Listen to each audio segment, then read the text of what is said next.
Hello and welcome back to another episode of Only a Bag, an Italy travel podcast. I'm Nathaniel Mellor. And I'm Darcy Melton. And we are back with another episode about what to do in the winter in Italy.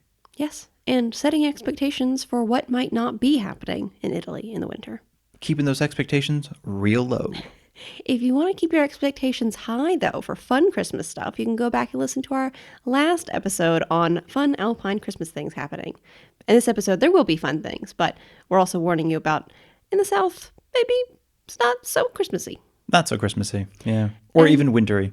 Yeah, that's true, which maybe is good if you like sort of tepid, somewhat cold temperatures. Oh, I meant, sorry, not fun wintry. I meant yeah. Sort of, I've never been to New England in February, but I feel like it's New England in February or April. And some people really like that. Yeah, well, I was thinking not the nice cold, it's not snowy, It's more muddy. Yes. And in that temperature, you're never quite sure. Is it cold enough to wear a big jacket? It's not. Is it hot enough to take off the jacket? No. Exactly. Just going to be muddy and then too hot or too cold the entire time. Welcome to Italy. Yeah, we really should not be spokespeople for Italy ever again. But we're honest. Hey, that's true. That's it. So, before we get started. Yes, before we get into it, thank you everybody who has been following and leaving reviews. We so appreciate it. You can follow this podcast on Apple and Spotify and wherever you listen to podcasts. You can leave a review if you liked this podcast. It really helps us out a lot for the algorithm, and it makes us feel happy. You can find us on onlyabag.com, where we have tons of articles about lots of different places. And we soon will have up and running a new section, which is really specifically for if this is your first time to Italy, where do you start when you're panicking about how to get around and what anything means. This will give you info at that point. You can contact us on our website if you have any questions. We have a contact section. You can also contact us on Instagram. We are Only a Bag Podcast there. We are. And you can, if you want to help out the podcast, you can use any of the affiliate links in the description of this podcast episode. It doesn't cost you anything extra. We just get a little kickback from the company that you are buying something from. And you can also donate to us directly at ko-fi.com/onlyabag. That's coffee.com/onlyabag. I love it. Thanks. So let's jump on in. Okay. I'm going to I think you had a really beautiful structure on the last episode. Oh, thank where you. You went from like town to town and then you broke it down. I'm not that good at structuring. And also, I think what I think is fun and interesting and important is probably not what most people do. So it's weird details. Okay, let's do it. I'm excited for weird details. Okay. Well, not weird details in a fun way. Weird details in oh, yes, I guess you do need to know that before going. Okay. And so I guess starting north and moving south, we'll start with Venice and kind of just move south. We're not touching on every single city in this. I just wanted to mostly talk about regions and expectations. I think that's the best way to describe this. But man, that sounds really bland and just uninteresting. Italy, regions and expectations. Can I say something? If we're Yes. not, sorry, I'm already interrupting you. Love it. Because we're not going to touch on any of the, we're not going to touch on every town. If you are coming to Italy and you already have a plan and you're seeing a lot of the big cities, Rome, Florence, Siena, Pisa, potentially, I'm kind of naming big cities in the north, which I don't think we're going to touch on, like Pisa, Siena, and Florence in this episode. I'll glance at Florence for half a second. Okay. So a lot of these places, they will have Christmas decorations. Yes. They will sure. still be the city that they always are. It's not like they shut down and become miserable. Those are still very much the cities that they always were and always will be. So it's not like we're saying don't go there, right? And actually, that's actually a great first note. So splitting Italy into two regions, north and south, split by Rome. In our experience, having visited a lot of the places in the north and a lot of the places in the south in the winter, the north tends to still continue business as usual.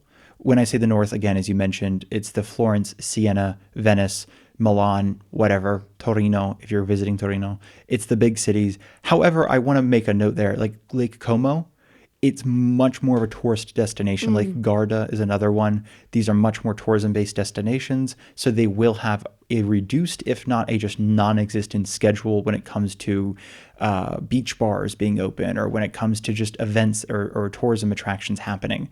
In the South, it's a bit more tourism sort of centric.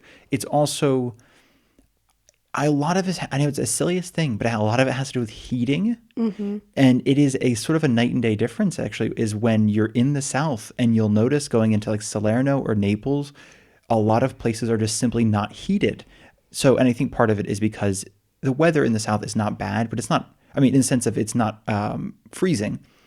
So I was going to give some weather examples. I apologize. They're going to be in Fahrenheit. For those of you who use Celsius, like literally every other country in the world, I am so sorry.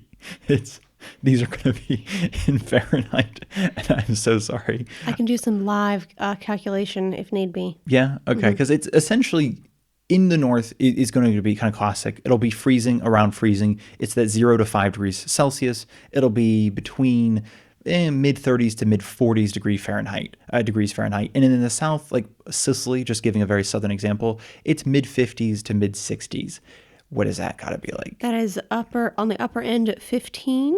Okay, so it's like 10 to 15? Down 10 to 15. Mm-hmm. So it's 10 to 15 in Sicily. It's going to be probably between 0 and 3, 0 and 5 in like Venice. And I'm using this as a sliding scale, if you will. So like Amalfi Coast, we all think of it as super sunny, blue water, gorgeous. It's probably not going to break 55, which is at 10 degrees is what you mentioned. That would be 13. 13, okay. Roughly. So it's just chilly. And I wanted to, again, this is things you already know, but I wanted to throw this out there because I think it is things people already know, but it's also like, I think Italy is marketed in a way that it's like pictures are taken in the summer often whenever there are pictures for tourists. And because a lot of festivities, especially in southern Italy, happen in the warmer months. So that's what you're going to see when you look up pictures of it, but you don't always see, what it looks like kind of miserable and muddy in the winter. Yes, no, exactly. So, which is all to say, if you're coming to Italy and you're wanting to basically come to Italy on the off season, the shoulder season, the off-peak season, if you will, and you want to save money, I really would recommend to explore the northern regions. They are more equipped for winter. Places like Florence, in our experience, was a lot more just robust. Things were just happening. People were visiting. Stores were open. Restaurants were open. Nothing felt like it didn't feel off-season at all. People were still lined up first thing in the morning to go into the Duomo. Conversely, Sorrento, we've been to Sorrento in Christmas. We've been in January and February. It's dismal. Honestly, we went to Capri once in March because that was 10 years ago and the only time we could afford. So we were like, oh, we'll go in March. And it's really empty, like in the sense of a lot of stores are closed, a lot of shops are closed. They run a reduced ferry schedule. But it's also not necessarily things are cheaper. Like they'll still do tourism pricing in that sense of like, oh, to eat here is 3 times the cost as it is to take away, or to sit down is still 5 times the cost as it is to take the coffee standing. So it's not cheaper in the sense of maybe actively being there. Is cheaper in the sense of staying the night because a lot of hotels will offer discounts.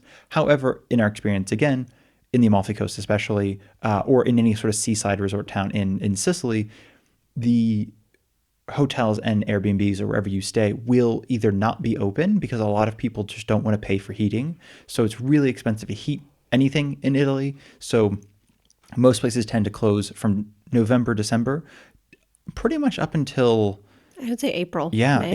April, May. Yeah. So this is kind of a weird way to start, but I just wanted to start in a way of like, let's get some expectations on the table, I think. Yeah. So Venice, as we mentioned on Wednesday, or on Wednesday's episode, that they have lit the tree. They have a big Christmas tree in St. Mark's Square. It is lit up.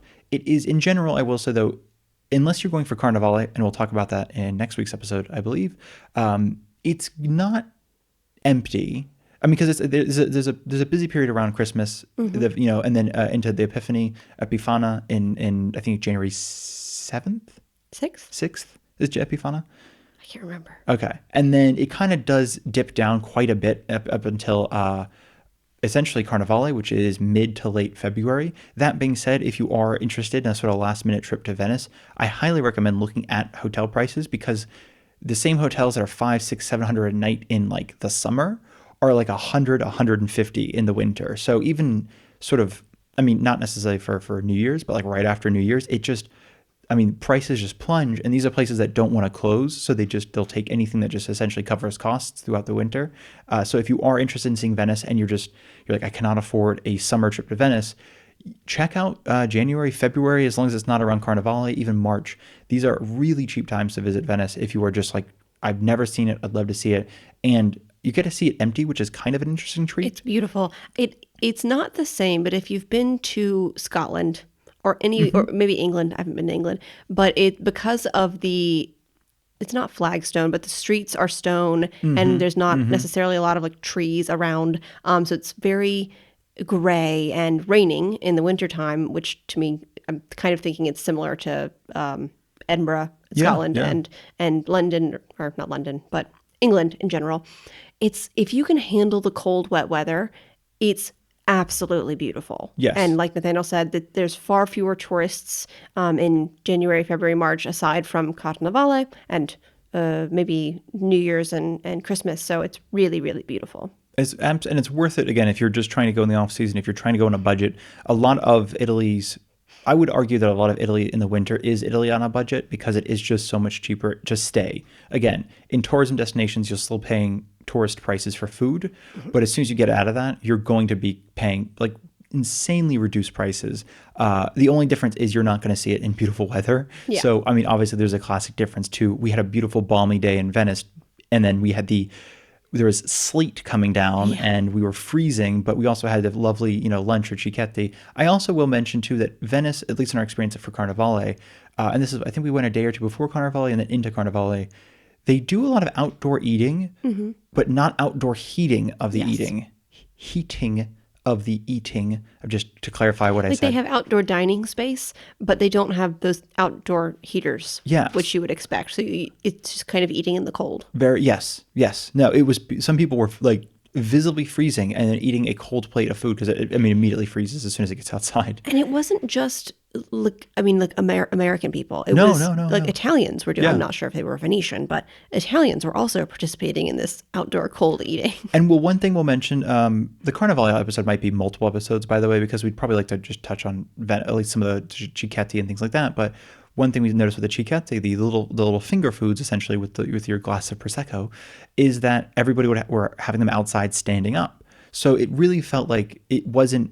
Again, actually, for me, this is a positive. I will say, again, it's the sort of almost irrespective of the fact it's winter. People are still outside socializing, being there, and sort of enjoying their time rather than being at home in their apartment trying to stay warm, which I think is the vibe you get in a lot of southern places where it's just like, I don't want to be outside talking to people. Another benefit, I think, of Venice, and this might be sort of a broader theme of the North, but because we visited Venice specifically in February, we noticed this. They have a lot of like wine bars and the cicchetti shops, so like the Enoteca and the Baccarò, if I hope I'm saying that right. These places have a nice, cozy inside. Yes. So when it's cold outside and everybody's, packed like sardines into this wine bar or cicchetti shop, it is cozy and lovely wintertime sort of aesthetic in there, which is really nice. I think in the South, we're used to not a cozy inside of restaurants 100%. And places like that. So I think it's a nice place to visit. Venice it's also in the wintertime. An earlier dinner time, so that 7:30 dinner time really lends itself well to the fact the sun goes down early. So you aren't it's not like you're waiting till 9:30 to eat like you are in Naples, necessarily 8:30, depending if you want to be like really proper about things. So it is nicer because the earlier dinner time kind of lends itself well to the fact that, the sun went down. And that's mostly it for Venice. It's just simply to say it's worth going if you haven't seen Venice, if you'd love to see it, if you want to go in the off season, totally worth going. Just don't be prepared for the same Venice I think that other people maybe show pictures of. It is just wet, damp, cold, raining, slippery. And it can flood. Darcy has a lovely article on when does Venice flood that she'll put in the description. It can flood if it's been crazy torrential rains or if it's a high tide. So that's something also to be aware of. Bring your wellies, I think those are called. And besides that, I think that's Venice. Yeah. So briefly, just scooting down the country. Like I said, I want to touch on Florence very briefly, and just simply to say it is also one of those places that does not seem to respect, quote unquote, winter in the sense of things don't move indoors. You still have outdoor seating, you still have outdoor eating, people are still outside and doing things. And just like you mentioned with Venice, it was still very cozy feeling. Like they really try to make an effort to making the interiors of bars and cafes a place you want to hang out. while not every single store was heated, like a lot of the bookstores and things that maybe don't have a huge amount of profit weren't heated. I noticed that almost all the cafes and restaurants and stuff like that were. Obviously, the hotels were. I should say obviously, but the churches are not heated typically ever. So that is something just, if you're going to the Duomo or any other church, do not expect heating. And I think we've mentioned this before, like on the topic of gelato. If you're like, oh, I love gelato, I can't wait to try it. I would be willing to bet in places like Florence, you can still find gelato year Yeah, I round. agree. But it is something that is harder to find year round outside of major cities. If you happen to go to any non-major cities, or, I mean, I think Siena might have one or two places all year round, but it's very seasonal with its sweets. So it will move more to baked goods and Exactly. So like a lot of places that sell gelato are also a bar slash bakery sometimes. So sometimes things will swap from being from having like a gelato, not cabinet, a gelato area where yeah, they like serve it. the little Yeah. Was it a freezer, banquette? I don't even know what that's called. like a freezer or Yeah, something. the freezer where they dip the gelato out of will then turn into a pastry case. Is Yes, my point. yes. Yeah, they put In a the little wintertime board on top sometimes. and put all the pastries in there. Moving south, Rome. It's honestly probably one of personally, my favorite places to be in the winter, even around Christmas, but in the winter in general, is in Rome.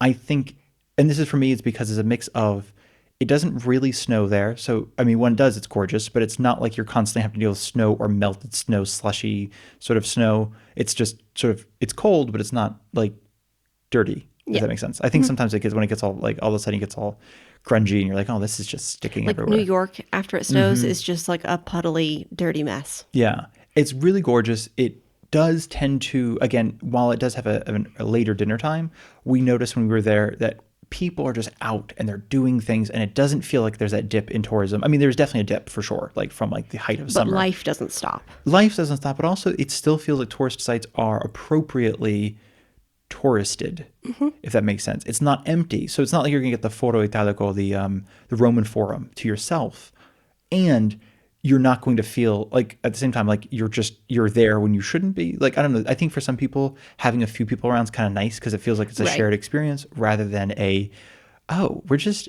in a place looking at some rocks. We should not do this. We should leave. So I will say, for me at least, Rome's one of the nicer places to be in the winter, just because it just feels fun and happening, and it's also very well lit. I think Yes. they really do lean into even the Christmas lights, but just, I don't know, like warm lighting, soft lighting. Everything feels like, oh, I want to be in there, and I think that's something that is difficult to capture in other parts of Italy, especially moving south. On Sunday, though, if you're listening to this when it comes out on Friday or Saturday, on Sunday, the Vatican will be unveiling and lighting up their Christmas tree. It's very much difficult to not unveil, to be clear. It's a Christmas tree. It's huge. It's They huge. got it from Bolzano. It looks lovely. The one they had like a year ago when we were there was quite sparse looking. I'm like, that's an interesting tree to pick. And this one is, they were like, we're not picking a sparse tree. This is a nice tree. So, Really? Have you yeah. you've seen pictures of Yeah, it? they have Okay. these little pictures of using a crane to lift it. It's a massive tree. And there's a creche, or not creche, a creche? Yeah. Precipe? Precipe. There's The nativity. that's the one. That's There's what a some nativity people. scene, and people apparently they're looking forward. I don't know what looking forward to a nativity scene means, but they're looking forward to it. That was one of the articles. I Is don't. it a live nativity or No. okay? No. It's a. Is it a big life size one or it's small? I Do think you it's a know? big life size one around Okay. the tree. Yeah. Okay.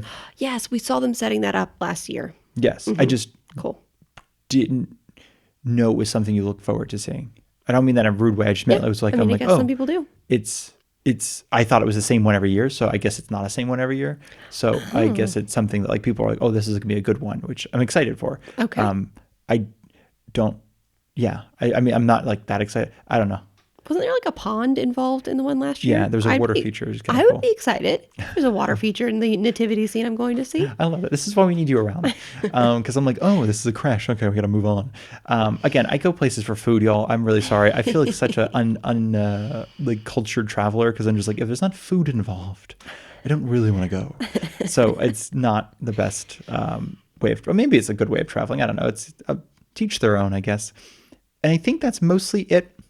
I also do want to mention there's still outdoor eating. However, in Rome, there's a pretty prolific use of outdoor heaters. So if you happen to find a restaurant that has some outdoor eating, not everywhere does, by the way, to be very clear. It's just, it's doesn't, I appreciate because Rome is one that it still kind of treats the outdoor area kind of like an indoor still. So they do kind of have that semi-rigid plastic around there, and they have the heaters on, so it feels warm enough. I mean, there's still a draft. It's not perfect. It's not insulated, but you're not dying, and your food does not get immediately cold. Right. So now that we're about 20 minutes in, I wanted to briefly touch on the South. Yes. I guess I'm going to kind of rapid fire in a slow way. Yeah, let's do it. So slow fire, I guess. Salerno or Naples. Let's talk about Naples. We've done an episode already, 9 of them on Naples. We talked about actually the Christmas market street. We've talked about where you can just see all these creches and precipe made. If you like Christmas ornaments, if you like Christmas related things, there's a whole alley. It's called an alley, but it's a street. But it's a nice little side street. So it's a walking street type thing. It's not a major road. That's beautiful. Naples in general is going to be not as touristed as it is in the summer, but I guess it's like, I mentioned Rome and I said it's still touristed despite the fact it's winter. With Naples, I think for most people, Naples is a second thought, or it's like an afterthought. Like, oh, maybe we could go visit Naples for a day. And I think that those people are not there because they are not in Sorrento or Capri or Amalfi Coast. So it is emptier of tourists. You might find some days that you're the only tourist is what it feels like. However, thankfully, some of the touristy areas are kind of intertwined with, major thoroughfares. So you're not going to feel like, oh, we're in the middle of nowhere. And Naples is a very lived-in city. Yes. Almost anywhere where that you're going as a tourist, there are also tons of apartments around where people live all the time. So the city is still alive in the winter. So you're not going to feel alone for sure. And it still feels like it's populated and moving. It's just in case you'll know if you go to like a touristy restaurant and you're like, oh, there's no one here. It's there's the tourists are there. So they're all at other restaurants. That's a major point. Moving even farther south is Salerno. It's funny, like we've mentioned them before almost 2 years ago talking about they do Christmas lights or winter lights. They're not really specifically Christmas. I think they have like right now one of their alleyways turns into like under the water. So it's a bunch of jellyfish. Yeah. And like seaweed and stuff and bubbles. So that was last year. Was that last year? That was last year's. Okay. They just left them up for a very long time. This year, they did. Yeah, it's months that they leave these up. I think This till, like, year April we or saw a small alley. It's not even an alley. It's a small street that has those clouds. Yes. Like the multi-dimensional clouds. Yes. So they do have these like art projects. It's called the Festival of the Lights. It's like Festival of the Artist Lights, something like that. Okay. And so they are different artists who do bring their projects and do have a light thing.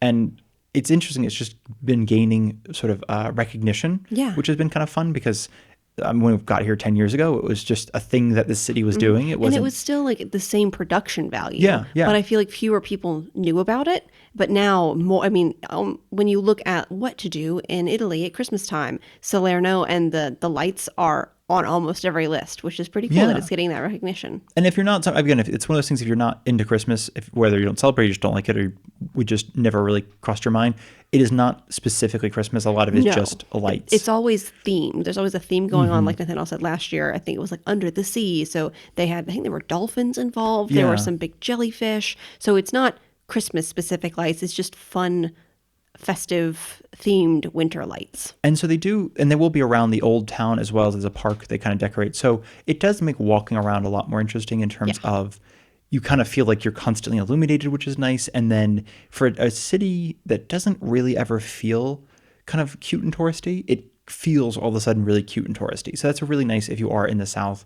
Touching very briefly on Sorrento, Capri, Amalfi Coast, like I've already mentioned, very dead. Honestly, very dead. We've been out there, I think, once. Around April is when it starts picking up again, because that's when people start thinking, oh, I can start swimming there. Kind of. It's super chilly. The thing, too, with Capri is very much, it feels very less lived in than the coast at all, really. But also with Sorrento and the Amalfi Coast, particularly the Amalfi Coast, these towns are fairly small. Yes. And they've become overrun with tourism and with vacation housing and things like that. So not as many people actually live in these villages as they used to. So it can feel quite empty in the wintertime. Sorrento, likewise, is for, like hundreds of years, maybe thousands of years, I'm not sure. It has been a vacation, like a summertime vacation spot for Napolitano people. Yeah. So a lot of those places around the city are vacation homes, so it feels and is less lived in the wintertime. And while I will say with Sorrento, there are still going to be shops open that sell like limoncello, and you will still have some of the touristy restaurants that are still open. You can still go and visit the little marina, the Marina Piccola, the Piccola, and the Marina Grande, and you can still like kind of explore. It's also, I think, if you go in, I want to say February, March. That's typically when they do. A lot of the citrus comes in the winter. That's when it starts ripening, and you can see them picking it and taste things made with lemons. So if you're into lemons, the Amalfi Coast in Sorrento is interesting in that sort of, I want to say February, March. But I mean, that being said, around right now is when a lot of clementines are coming in. So that's when all of Calabria and Puglia and everybody who grows clementines, I mean, you get them. I think it's like a pound for 50 cents, or it's like €1 for a kilo, basically. So the lemons likewise get very cheap. And there are, now that I'm saying that Sorrento's, not a lot of people live there. I guess I want to say in the countryside, there are, that is very lived in, and the olive harvest just happened in November, and there might still be people harvesting olives, and you can take a tour and see people absolutely pressing the olive oil and things like that. That's a kind of an interesting thing if you are interested. That is an interesting thing if you were, interested in just a more agricultural side of things. If you're a little more food. And one quick note, sorry I interrupted you, is that more hotels in Sorrento stay open throughout the year than all along the Amalfi Coast. That is very good to know, because I know the Amalfi Coast, that was something we were looking into. Just again, if you want to go in the off season, it's a lot of them are closed. And same thing with Airbnbs. It's just they have to bundle like Airbnbs will bundle in the heating cost with a room, and usually it's it's far too expensive. So people just are like, I can't really afford, especially because I think they no shade to Americans, but if Americans are expecting like I need to be mid 70s at a bare minimum, because I think even some of your family likes in the 80s in their house, and it's like cool. So it's 40 degrees outside. It's 55 in our house right now. That's warm. So it's a little bit like that. It's a little bit like different expectations, but it creates a thing where you're not going to die at the house, but it's just not going to be comfortable. Right. So that is something I think why a lot of Amalfi Coast just shuts down, because it's just straight up not worth it. Last two places I wanted to mention are not actually two places we've been to, and I just wanted to, and I hadn't really heard too much. Like Sicily, we haven't actually visited Sicily yet. We keep meaning to. We have friends there now, and we're like, we should visit, and I'm like, I'm not getting on a ferry. So I don't know. I love ferries. I just sort of don't want to. It's far away, and it costs money. And it costs money. There we go. What it is. So it's one of those things I only want to mention Sicily because it does. I think some people think, you can go in the winter and still go swimming and still have a sort of summer resort, but in the off season. As I've mentioned, mid 50s to mid 60s. What is it, like 13 to 15, 10 to 15 degrees? Sorry, let me get my calculator out. The calculator. Sorry, y'all. But it's in that range of 55 to 65 Fahrenheit. So 13 to 18. 13 to 18. Okay. In Celsius. And there are some days that will spike into the 70s. And apparently when you're from Sicily, you just go to the beach on those days. But everything I've been reading about the Sicilian weather, especially coastal weather, is it's pretty unpredictable. You could absolutely have a 50-something degree day and rain, and the next day 70s and sunny. So it's not like you can pack for you can't plan for warm weather. Basically, you just have to pack a bathing suit and hope for the best. That being said, I think if you're interested in Sicily, it's not a bad time to go. It is rainier, and while that can be a bad thing in other places, a lot of, I think it's southeastern Sicily, it tends to be often under drought warnings or like water advisories, and you can't use water. So in the winter, it tends to be a little bit better because they do have a lot more coming from the sky. So it's a little bit like, you're not having to constantly not being able to take showers and baths and things like that. I know that Agrigento was one area specifically that their tourism was massively affected, I think this year and last year, because during the summer they had to put these water advisories in place where you could not take showers for longer than X amount of minutes, or they would shut off the water type thing. So I assume it's different in the winter where a lot of the surface water reserves have been replenished. Again, these are weird details that you're like, okay, I'm learning about surface water in southeastern Sicily instead of like what to do. That being said, Palermo does have Christmas markets, again, not remotely like the ones in Switzerland. It's majoritively going to be food related and Sicilian food related. That being said, there is one day, I can't remember, it's in January, and it's a day of thankfulness because it was like spared, like the plague left the town, it was lifted. So to thank the saints involved, they abstained for the day from wheat and like pasta and I think it was a pasta and bread, so it's from wheat. So it's a day of eating arancini instead. Amazing. I know. So they're like, no, we'll abstain. Don't worry. We have these little fried rice that balls. date. Do not worry. Put that in the description. It's somewhere I'm in also January. very curious. So it's if you're interested in arancini. And the last region is Puglia. I think you mentioned it got snowfall this year, last year? Yes, like 10 days ago. 10 days ago, It got, and it's beautiful. There are pictures, I think of Matera, which is in Basilicata, but Puglia definitely got snow, and it's really pretty. But it's very rare. It is. And it's, again, it's the same sort of temperatures, as, well, kind of where we are. It's, again, mid-50s, and sometimes 60 is a high. 60 is not a average. It's going to be like 40 to 60 as a very high, or 45 to 60 as a high, which Darcy is doing the conversion. Okay, so a high of 15. Okay. I should really learn Celsius. To a low of about 7. Okay. So 7 to 15 is where we are, and probably in Puglia as well, from what I found. I will say, again, we've been to Matera. It's worth it, even in the off season. It's just because it doesn't really necessarily need anything else than it has. I mean, it's very much centered around the beautiful architecture and getting lost in this sort of old town. It's not necessarily about the shops or anything like that. So it's still quite gorgeous in the winter. Plus, with all these buildings being built into the rock, they do maintain a sort of general warmth, which I thought was nice. It's also, even where we are, just like Basilicata, just like Puglia, they're big into these sort of lentil and beans and chicory sort of dishes. So they're very hearty, like just stews in the winter.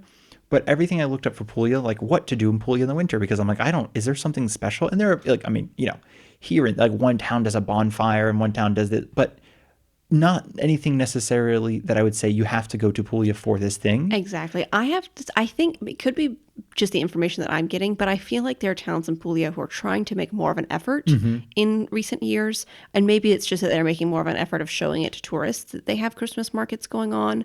Like I know Taranto has a Christmas market going on, and a couple weeks ago they had the big ceremony of lighting the tree. Taranto claims to have the longest Christmas season in Italy. I think that just means they leave their Christmas decorations up longer. Well, gotta be known for something. And I think there are, like, if you look up Puglia Christmas markets, there are some around. I think they're trying to make it a little more festive. Okay. This town called Locorotondo, I mean, it is, I think all the town is known for is their Christmas decorations. If you look it up on Google Maps, it's just the Christmas decorations. So it's beautiful during the wintertime.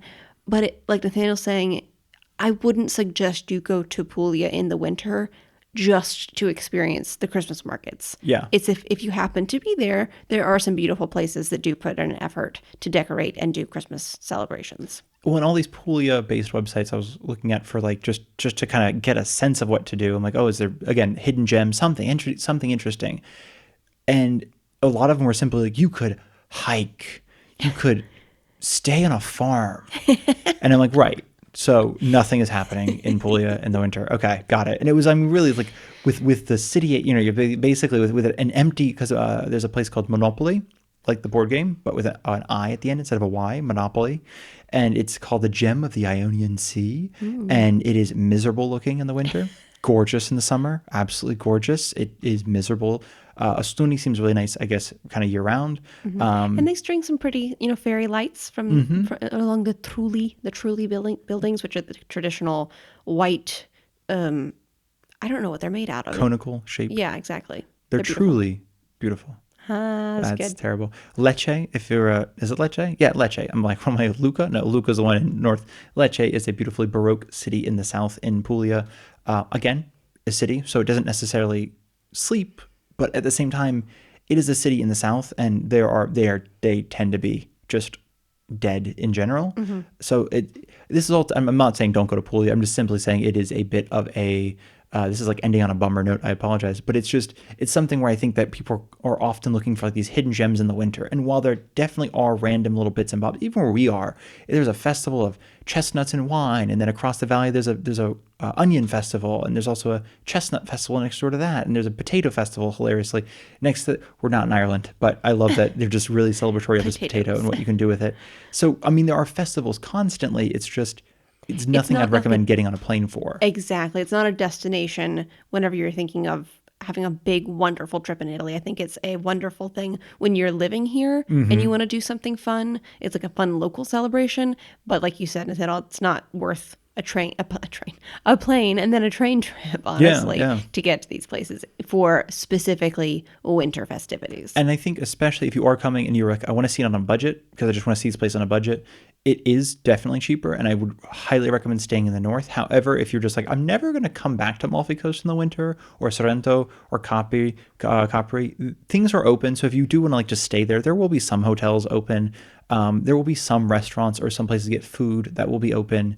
It's just, so if it's something that you just, I really like, I just want to see it, and I just want to see it at a third of the cost as I normally would, then that is the only way I'd recommend it. Otherwise, I'd say wait until, spring, fall, if you don't want to go into summer, basically. If you want a weird, wacky travel story, I mean, like we have Capri, we visited, we stayed in Agriturismo, which had just started in we were there in March. It was cold. We were the only ones staying there. There were like no lights around us. It was a very weird trip. And we have been able to tell that story.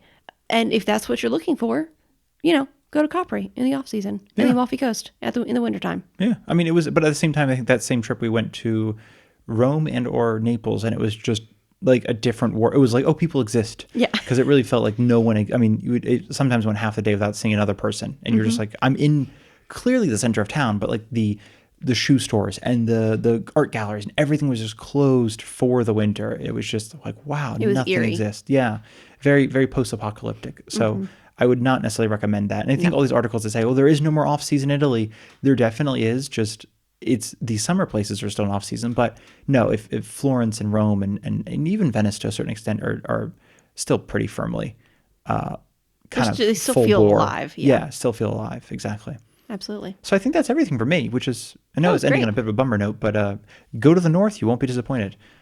Go to the south if you really like eating lentils or chickpeas, because that really is all you get all year round. Specifically, this is winter time. Yeah. But yeah, you do Dandelion get that greens. year round. Yes. That's a But big one. I think that's a good, if you're coming to Italy in the winter and you want to have a big, wonderful Italy trip, I do suggest the north. Yes. If you want to have a weird, quirky summertime trip and you've been to Italy before, always recommend the south. 100%. Yeah. If you want to have just a depressing wintertime trip, the south.